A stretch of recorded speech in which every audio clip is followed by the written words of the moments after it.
Our first question comes from Lisa Wheeler tonight, please. Lisa. Following Jared O'Mara's rightful suspension by the Labour Party, is a public figure allowed a pass? Is a public figure allowed a pass? Jacob Rees-Mogg. Not by me. Well, I agree with a lot of what's been said before. I think Mr O'Mara is entitled to due process. I think that politicians are allowed to have done things in their youth that they wouldn't wish to repeat now.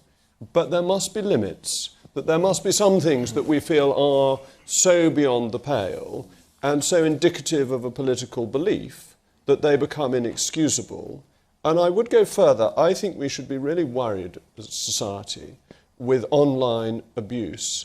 And this is a particular problem for female MPs. They get a level of abuse that as a male MP I don't get, and I'm not entirely free from controversy from time to time, but I simply do not get it. But people like Jess Phillips, who is a friend of mine, is appallingly treated. She gets death threats, she gets hate words addressed at her on Twitter. And so I think somebody who is involved with that is doing something that is very corrosive to society. And society needs to look at itself and think, how are we putting up with this and how are we going to stop it? Because if we don't stop it, it will deter very good people from taking up high-profile roles. Okay. Go on. I'll take our second question, Zahid Khan, please. Zahid Khan. As Raqqa is recaptured and freed from ISIS, people who travel from UK to fight for ISIS will be looking to return. Should they be allowed back? All right, well, Jacob Rees-Mogg, you start on this because it was a member of your party who made remarks about this that were widely reported. It was Rory Stewart who made remarks about this. Again, I think people are entitled to due process. I believe that one of the fundamental freedoms that we have as Britons is that we have a rule of law and that we are innocent until proved guilty.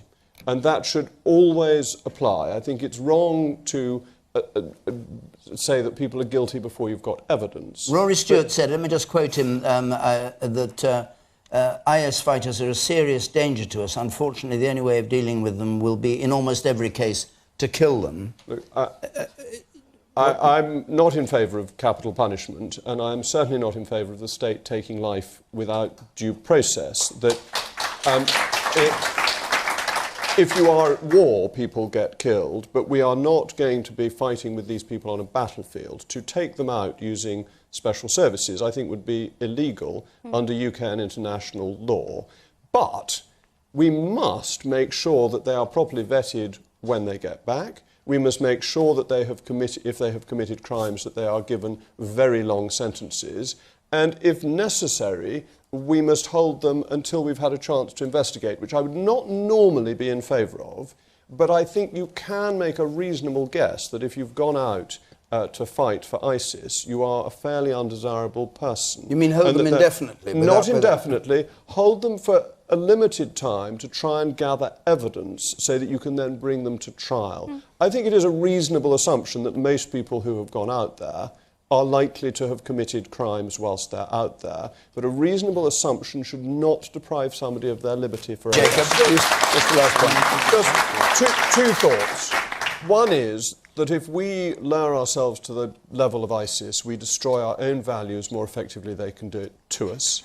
And the second is that we actively want to get them back and lock them up. I agree with Baroness Chakrabarti that we need to have them in British prisons so they are out of the ability to commit any harm on the rest of us. Well, they are at our expense because they're British to start with, and therefore to some extent it is our responsibility. But our country will be safer if these people are in prison. And I want to see them locked up for the crimes that they have committed. We'll go on. Just, have you had words with your Foreign Office Minister about what he said about killing ISIS? I haven't spoken to him recently, no. What would you say to him if you came across him? Well, we might talk about the weather, you never know, but I haven't discussed it with him. I don't share his view. I don't think the right approach is for the British government to break our own law. OK. But I want to go on to a question from Sheena Brown, please. Sheena Brown. Should Mark Carney and the BBC admit Brexit will happen and get behind Britain instead of deprecating our nation and continually weakening our bargaining stance. Well, that admonition, of course, comes from something that Jacob Rees-Mogg himself said this week when he called Mark Carney one of the enemies of Brexit. He's opposed it consistently and called the BBC the Brexit-bashing corporation. Jacob Rees-Mogg. Thank you. Well, first of all, why I have criticised the Governor of the Bank of England and continue to do so is that during the Brexit referendum, he made the bank's views of Brexit clear in a way that he never does in a general election. He didn't give his view earlier this year on what Mr Corbyn's economic plans would do to the United Kingdom, but he did express a view on Brexit. That seemed to me to politicise the Bank of England and to besmirch its reputation. We trust the Bank of England to be apolitical, to be independent, not to be the creature of whoever happens to be Chancellor. What was it he said that particularly offended you? I mean, he said the risks of a leave vote could possibly include a technical recession, didn't he? Not a recession. What's he actually said that's upset right. you? He warned that there would be a technical recession, but that is a recession. A technical recession isn't a recession, is it, actually? Well, it's a technical recession. It's a temporary recession, I think, isn't it? All recessions have so far been temporary in the whole of history. Well, that depends on the time scale. A technical recession is 2/4 of GDP declining. He said that. He was completely wrong. The Treasury was worse. It said there would be between 500,000 and 800,000 jobs lost purely on a vote to leave, not actually anything happening, and just the BBC? on the vote. Dear old auntie. The BBC, how many times have we heard in spite of Brexit? In spite of Brexit, a record 3 million jobs have been created since 2010. In spite of Brexit, unemployment is its lowest level since 1975. In spite of Brexit, England defeated the West Indies at Lord's. I mean, it is again and again. And have you? Can you actually specify an occasion when you've heard that? You say that, but have you actually? Have you got a quotation? I've got some other quotations. Now, have you got a quotation saying in spite of Brexit? Well, you just have to listen to the news. Well, that's a generalisation. Have you got a specific? No, I think anyone who's listened to the news recently has heard the "in spite of Brexit" terminology, and I think the audience knows that. Well, yes, the audience seems to agree. But the Sun... No, they're shaking their heads there. You found one.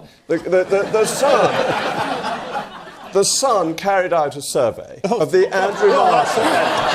Debate's over. Yeah, but this is quite important because the Andrew Marr show has had 84% of its people on being anti-Brexit. 129 interviewees against 33 in favour, that the balance of the BBC has been against. And actually, I disagree with one bit that Alex Salmond said. I think during the referendum campaign, the BBC behaved very well and tried extremely hard to be independent. It got such a shock when we voted to leave that since then I think it has behaved very badly.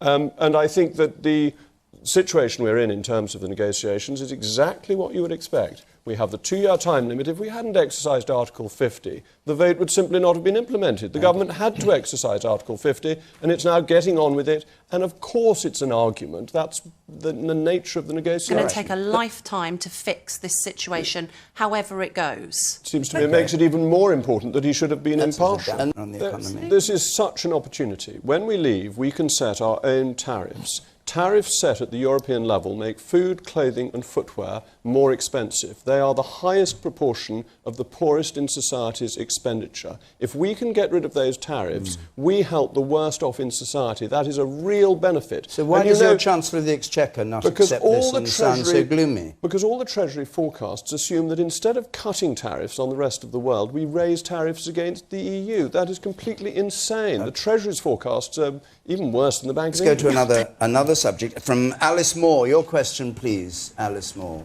Who should be held accountable for low and decreasing numbers of poor and non-white students at Oxford and Cambridge? Who should be held responsible for well, we got the figures the other day, the decreasing numbers of poor and non-white students at Oxford and Cambridge? Jacob Rees-Mogg. Well, I actually agree with what the ladies just said. I think that you want to have an equality of opportunity, but that may mean that you need to help people to get that opportunity in the first place. It's worth noting on loans, student loans, they have actually led to a very large increase in the number of people going to university from the poorest decile of income. And that's quite interesting, because it's not necessarily what you would expect, but it has encouraged the poorest to go to university. I very much agree with Jermaine Greer that I think having bursaries and scholarships so that people will really be incentivised to go through university. And I think, dare I say it, that people who have had the good fortune that I've had and go to schools like Eton, where I was with your son, as I think many people know,